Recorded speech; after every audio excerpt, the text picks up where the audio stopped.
Hello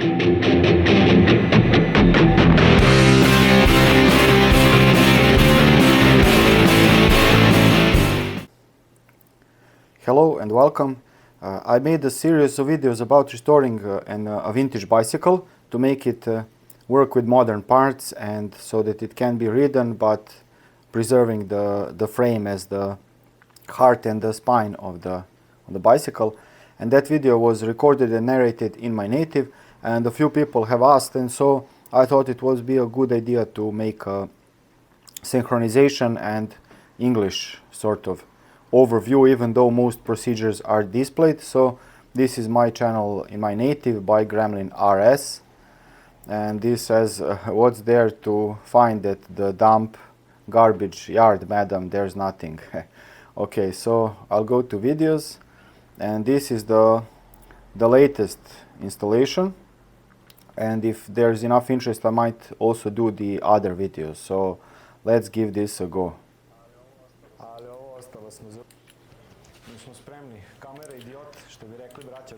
So this is my friend Miloš, and he owns a bicycle repair shop in my city, and so I wanted to make a video with him doing all the work and I holding the camera. I thought it would be fun, and it was, at least for us. I'm not sure if I'll be able to translate all the dad jokes and everything, but that is the video. And here we just made a double check for any backstabbing Bulgarians because we did have a lot of problems with this bicycle, and we had problems sourcing parts and so on, and so it's a running joke. Nothing against Bulgarians, not really.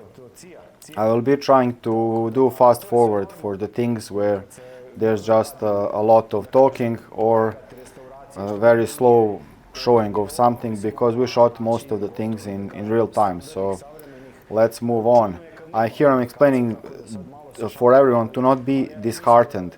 If you have problems when you're doing vintage bicycle restoration, that's normal. You can expect that, so don't expect that everything will go smoothly, but don't be disheartened or discouraged. It's inevitable. The only difference is whether someone shows it on the video when they're making a video on that topic, or if they'll make everything look smooth. And I'll put this across the whole screen so that you can see better, and I will fast forward.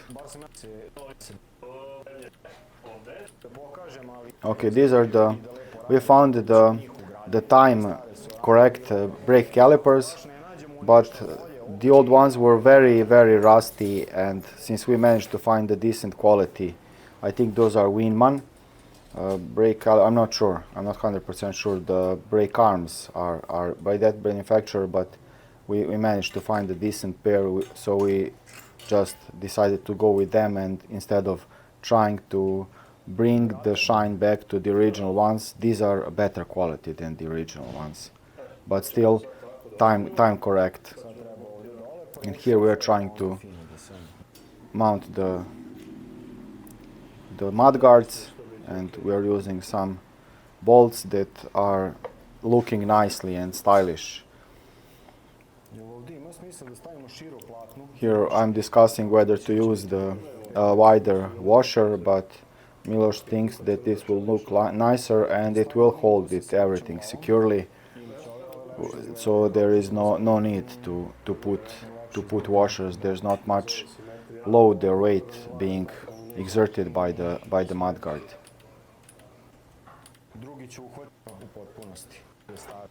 Okay, so I'm trying here to catch the opposite angle for mounting the mudguard. We should have removed the wheel to show this better. Miloš was joking that we should just remove the spokes quickly and then relace it back after the recording is done. But I think you can see what Miloš is doing here.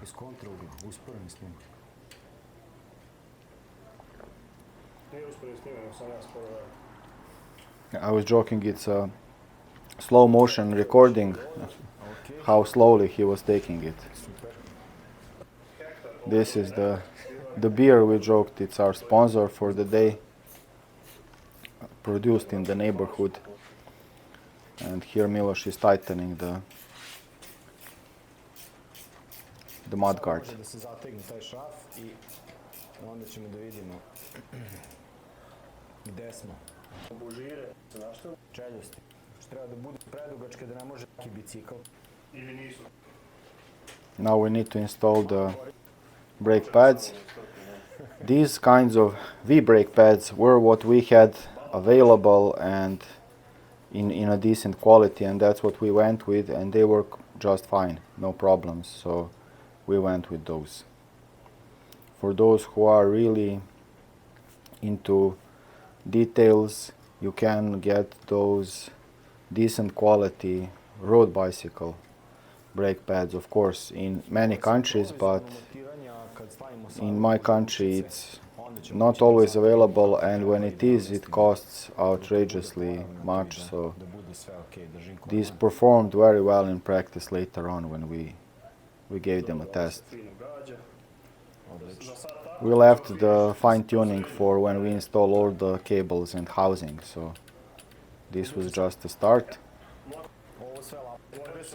Now we put the bicycle on the ground to set the bar angle, and we discussed about whether we should raise the bars a bit or not, and I said that it's probably better to raise the bars because for city bicycles, this was to be used for commuting, people usually complain about their bars being too low, so we went with raising the adjustable handlebars. So we checked the marker for the height and left it with some safety margin of about a centimeter or something like that, and then we use this for adjusting the angle.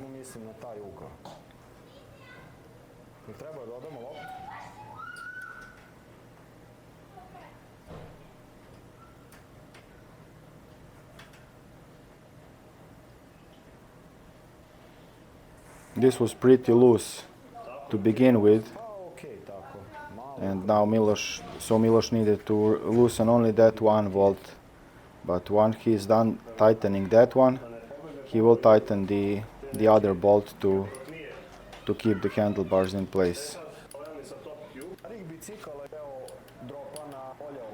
Here we were discussing the angle, and we decided to set them to be just a bit more vertical compared to completely horizontal, the lower section. That was probably a good idea, and for the user it ended up being spot on. That was, as was later confirmed.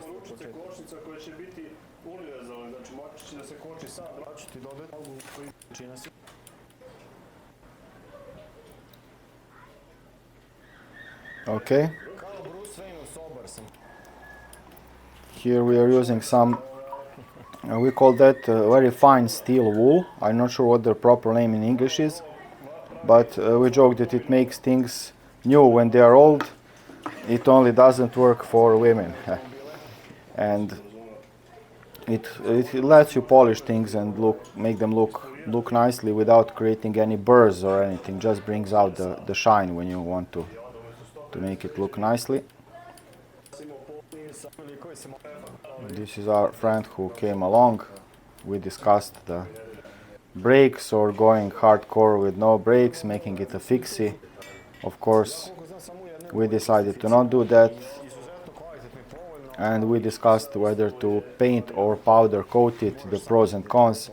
The pros of powder coating are that it's a bit tougher, a bit more resistant to scratching and being torn off from the steel, but the downside is that it is a bit thicker coat compared to paint, so you need to sometimes adjust some parts to do a bit of sanding, to install headset cups and things like that very often. Unless you protect the frame with some old parts installed so that the powder coating doesn't get anywhere. Here we are trying to make the levers work with both when the arms are in the drops and on the tops. And Miloš's hands aren't very long fingered, so we thought if he can reach them in both positions, then it's probably good.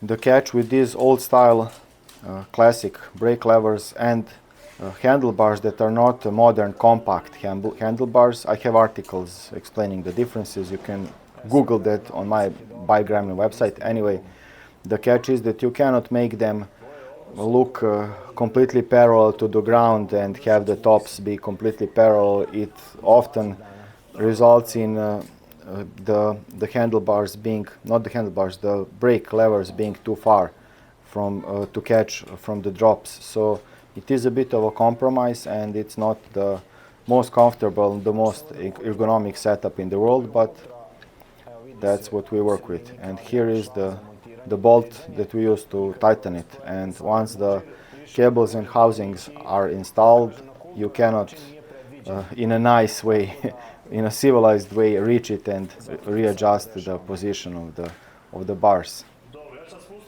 Okay, now Miloš is bringing the bicycle down so that we can check what it looks like, but first we've installed the kickstand. Some people hate them, some people love them. I am among those who swear by kickstands for utility commuter bicycles. It's a no-brainer, and it makes no sense not to use one, but you are free to disagree. That's the adjustment screw for the kickstand, but we wanted to see first if it's okay when we put it on the ground. And we took a look. There Miloš just tightened it. We took a look what it looks like. The handlebars and everything.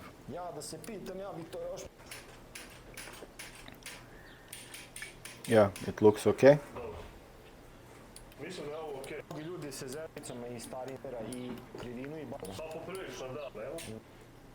Okay, Shimano cables. Here we are showing the difference between the road bicycle and MTB brake cables. The end is, the barrel is different, so you cannot mix them. The thickness is the same, but and here this is the system where there is a slot inside that you need to catch, and we try to catch that on camera. I hope we will be able to show it. I think it's visible in the video, if memory serves me. Sorry about the imperfect. There it is. There it is.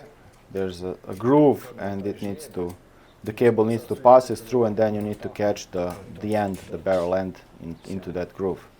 Like Madonna, get into the groove. Sorry about the imperfect camera work. And this is the cable or housing stopper that you slide over the cable, and it keeps the housing in place.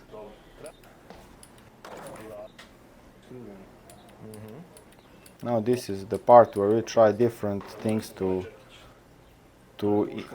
correct this that was a bit skewed, and we hadn't noticed it before we did the painting. So Miloš eventually used the plastic hammer to just knock it back in place. Okay, now we are measuring the cables and housing.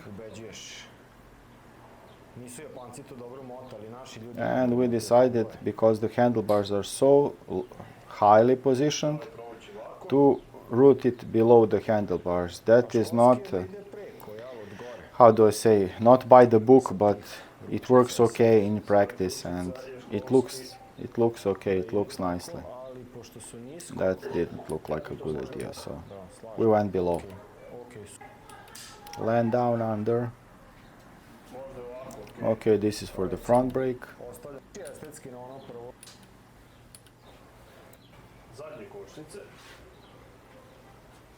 Da umerimo tu. To je okej. Kraće je bolje. Ponekad. Za razliku od nekih stvari. I said, unlike with some other things, with housing, shorter is usually better. It's not good to leave needlessly long housing. Okay, he's cutting the brake housing flush, and now we will just grind it down.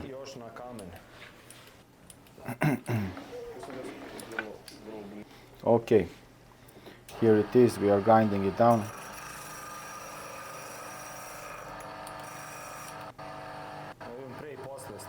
Okay, this is the other end before.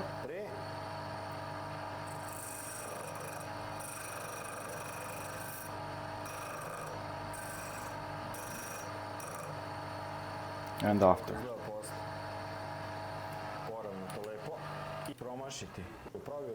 There is a nice little thing in these Jaguar housing cutters that let you put it into the housing so you can make a nice round shape.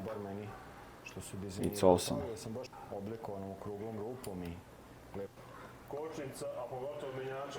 Miloš is explaining here that with shifters especially, but also with brakes, if you don't finish all the housing ends properly and install the caps properly, you will have problems with performance. So that's a common mistake.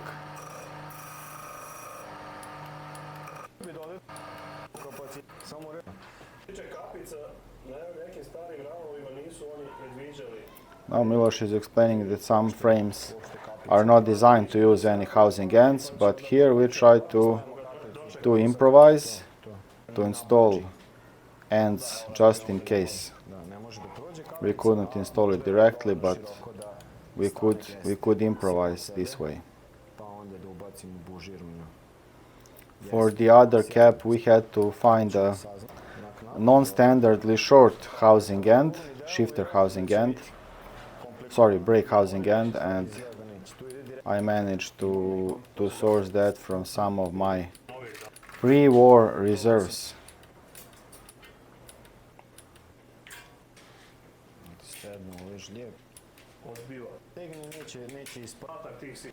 Here is the super short housing end, and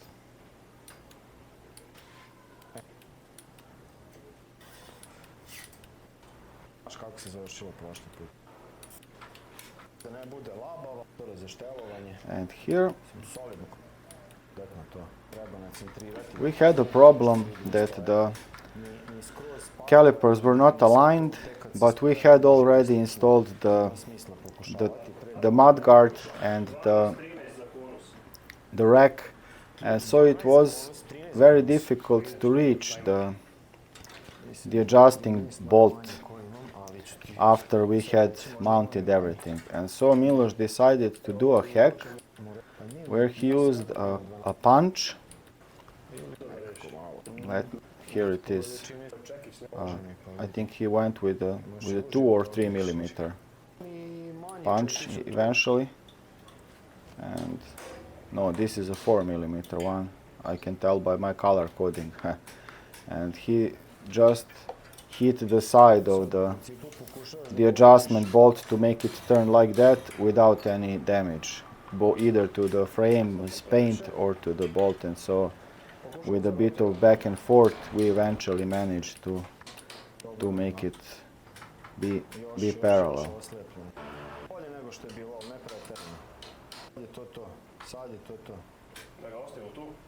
Ako možeš još malo, super, ako ne možeš...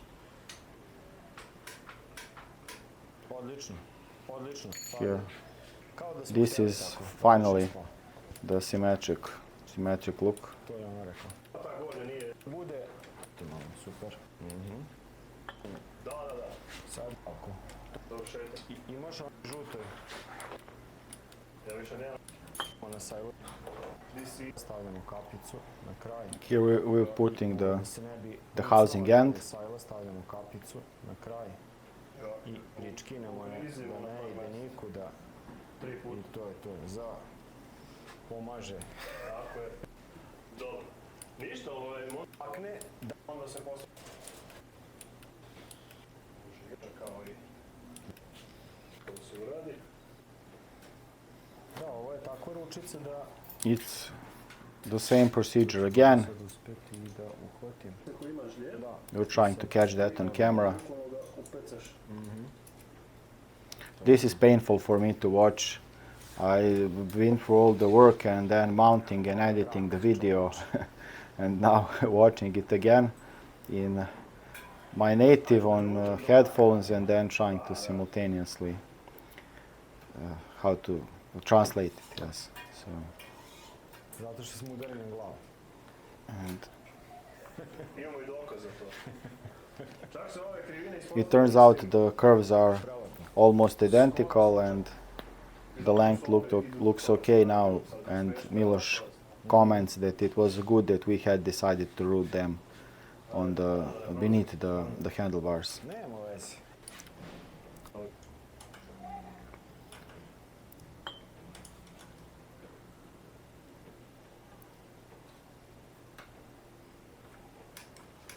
Of course, the front brake was symmetrical right from the start, but there we had a nice access to the caliper adjustment nut, and we didn't need it. But for the rear, where we did not have access, we needed to adjust them. That's Murphy's law.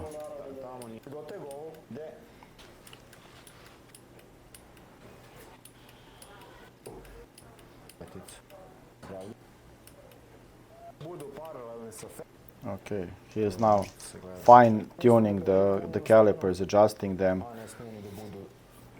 trying to make them be parallel with the rim and not sit too high or too low. Challenge with with restoring these old frames is that sometimes the caliper length is not something that's standard, and where the wheel sits and how long the blades are. These are all. This is an old Yugoslav-made frame, so it's somehow they are not all the same, even from the same factory. Not all the years and models. So you need to have several different depths of brake calipers, brake shoes available, and then see which one fits.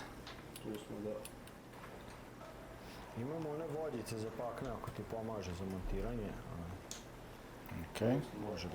Unlike V brakes, these caliper brakes will move upwards as they are worn. So he is mounting them at the lower end of the braking surface. With V brakes, it's better to aim for the middle because they will move downwards when you're braking.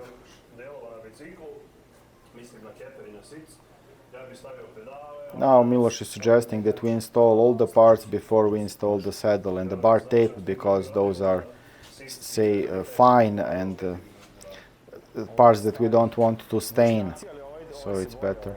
This is the same generation, but the original one was a lot worse for wear, and we used another one from 1982.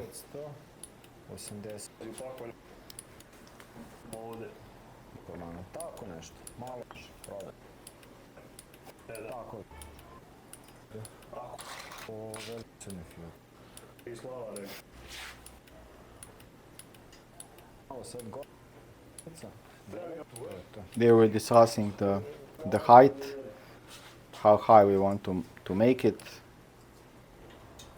so that it can be easily reached, but so it doesn't get stuck into the handlebars. It's a friction down tube shifter, the best one. Miloš hit his head, and we tried using a Shimano brake shifter cable, but here I'm discussing, before we get to that, I'm discussing the table chart for measuring the length of the last part of the housing, and I'm discussing different points of measurement, and I will later, just in a few seconds, show a picture that explains everything. There are two types. There are these types of shifters that are derailleurs that are mounted directly onto the axle, and there are those that go into the derailleur hanger. And so here you will be able to see, and there's also an article on my website about cables and housing that has this picture. So you have the dimensions for the old system, and those two below are for the new system with derailleur hangers. So those are the lengths of dimensions that you measure and how long you need the housing to be. When you go with those lengths, the housing is never too short. You can, sometimes on some bicycles, I go a centimeter or even two shorter than recommended, but I never need to go longer, and if you follow those specifications, it's usually good. The only exception are the modern direct mount shifters, and even if you mount them on a derailleur hanger using that B-link, again, you can look that up on my website for the details. In that case, then those measurements are sometimes way too long, but they are still not too short. So if you cut to that length, you will not have problems in terms that you don't have enough housing. You will just maybe cut it a bit shorter. So here we are discussing those measurements, and we decided to go with 32 centimeters.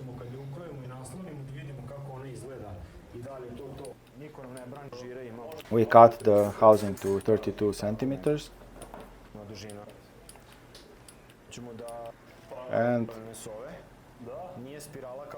here I'm showing that you often don't need to grind down those housing if you have good cutters, because unlike brake housing, the shifter housing has those parallel steel reinforcements. It's not a spirally wound, and I also have an article about housing standards, so you can look it up on BikeGremlin.com website. And here, this is where we needed to use a shorter from the pre-war reserves.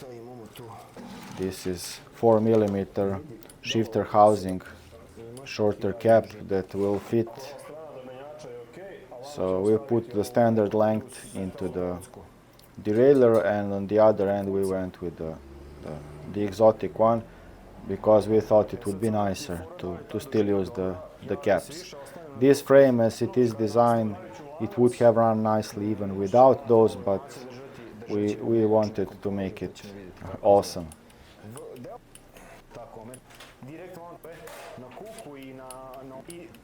Now when we mount the chain, we will see about that housing when the derailleur is moved into its place, how it would fit with the chain. Then we will see the final decision about how long the housing we want to use. And we went with that measure. It ended up being okay eventually. Here Milos is showing the chain's length. It's a 1x system, and we just wanted to make sure that it's not too long. So the chain stay is very long on this old style bicycle, as it should be. And so we didn't need to shorten the chain by not even one pair of links. It was all good.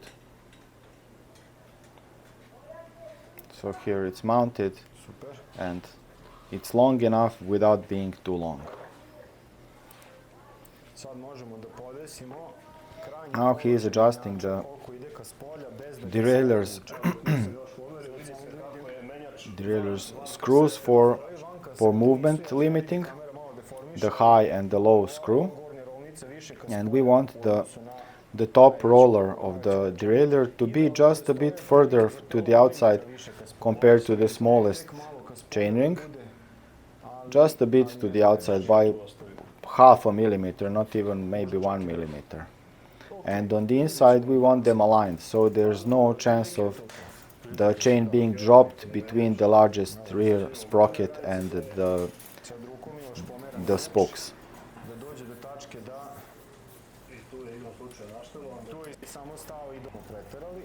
Now it didn't want to shift into the smallest sprocket, so we needed to back off the high end limiting screw, and once you install the cable and housing, they can affect the measurements. So this is the safest way to test it without any cables or housing, by moving it just by your hand. Of course, you're spinning the pedals when shifting. We went first with the Shimano cable, but that was too big, the head of the cable. So we went with Campagnolo. A lot of talking. Of course, Shimano doesn't make Campagnolo compatible cables, but we use Jaguars. And so.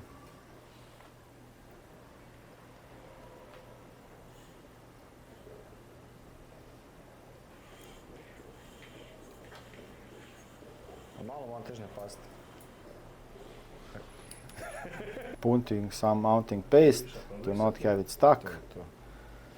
Da ne zaglavi se, ne zapekne, da se može lakše zameniti kad dođe. Tajlama, znači svaki 20 godina menjate ih. Sad imamo sve delove, imamo... We mounted this cable guide because this frame didn't have one when we got it, so I had to find something from my old source bins parts.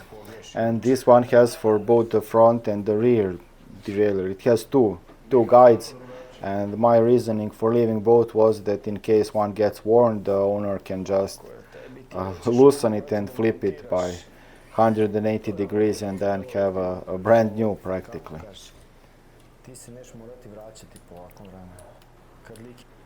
There's very little movement in those guides, so they should last for 100 years, but it doesn't hurts to have a backup.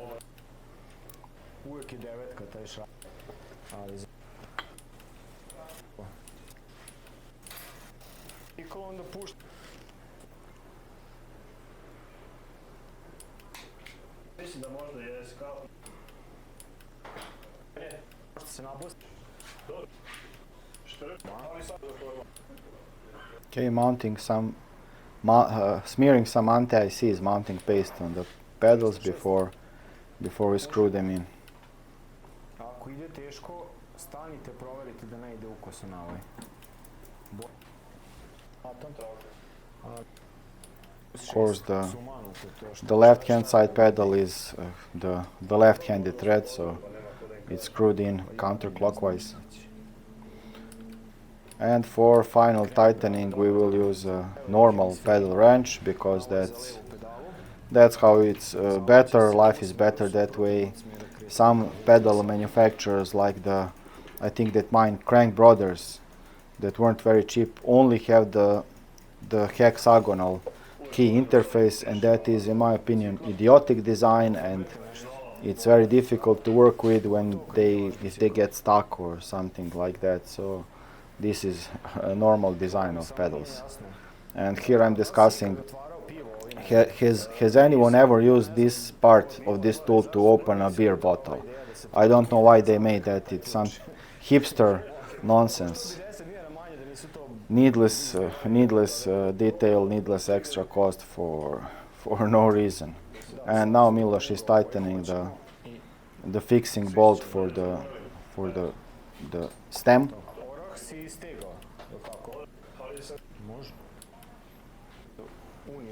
He wants to make sure that the quill is also properly tightened.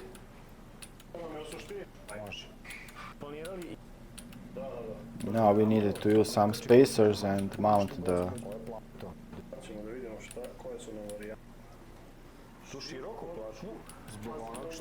And we also use some V-brake mount spacers. A longer screw. Montiramo, stanemo sa strane, bacimo pogled, ako mu se sviđa, ako ostane, ako mu se... To ćemo iz onu šelmu sica da vidimo. To nam je isto ostalo da ukrojimo na kraju. Mislim da će ovo sad ovako biti ok.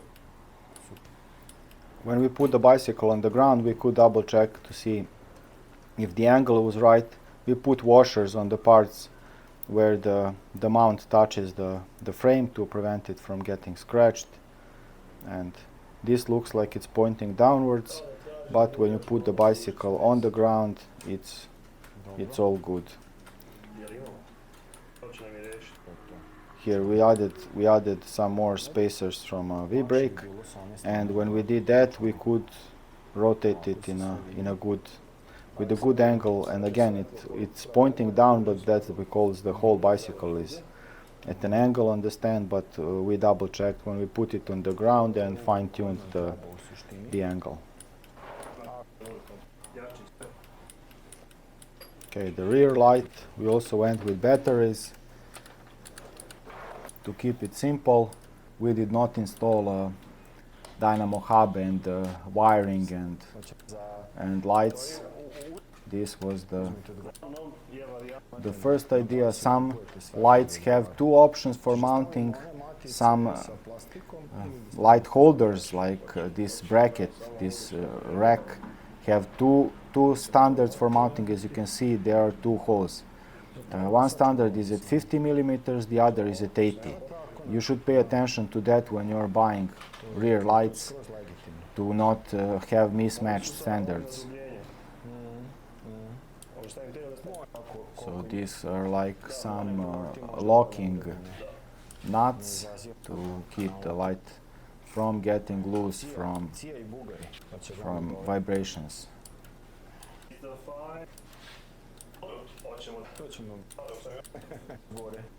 Okay, we went with this tape. It's comfortable, it's nice. Miloš is washing his hands, and we're double checking the brake's position. And ideally you should let the rider make a few rides before placing the tape, the handlebar tape, especially on modern bars, because preferences and tastes differ, so it's not universal. But with this old style, there's not much to choose. And here Miloš is minding the direction. I think I already made the video about bar tape mounting or winding, so I'll cut this short. And here is the end of the second one. Sad je fora ovdje da dobijemo da ide pravo.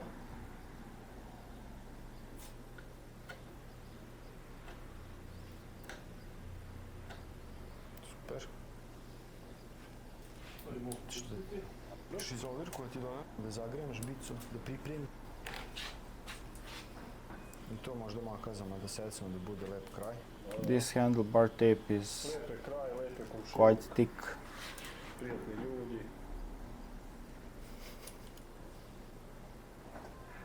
And we made, I could say, a mistake by finishing it on the top here.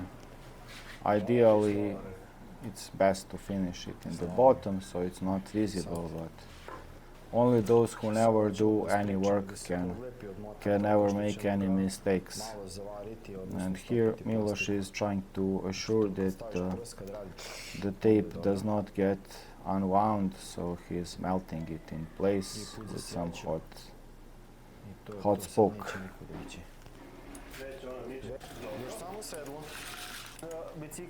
Now we need to just install these caps that look like mirrors.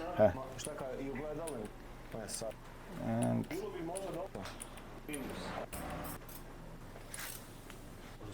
we're mounting the saddle. This is the old style saddle mount, so we're not using a seat post that has saddle mount directly, but we're placing an adapter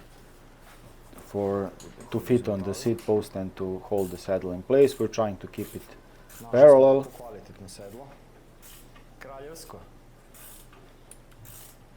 I sad još da pronađem, sviđaš to, da izvadim. Okay, here is the Mislim da je to optimum. bolt. Da je bolje ne bi valjalo, još stavimo platu s jedne, pa imamo platu. We used the shorter bolt. We didn't like how much that one was sticking out. Ovo je kutija još. Ja sad moram te snimati papirke ove izvoga. Dosta dugo. Dugač. A fazona, on stvari spam. Temo realno. Ovo je samo ako ima...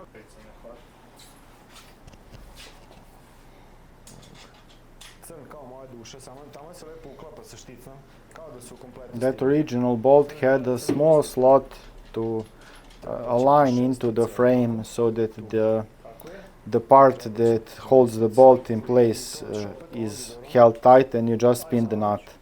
This is a more or less ordinary, not a seat post special bolt and nut, so he needs to use 2 tools to tighten it. So. Ćemo spustiti sedlo pre nego što zategnemo. Jer ja mislim da će trebati za... And we decided to move the saddle a bit lower before tightening it. And to metara si to zatega. Možda može čak i da se vozi sad. That's I think the whole video. Yes, that's the whole video.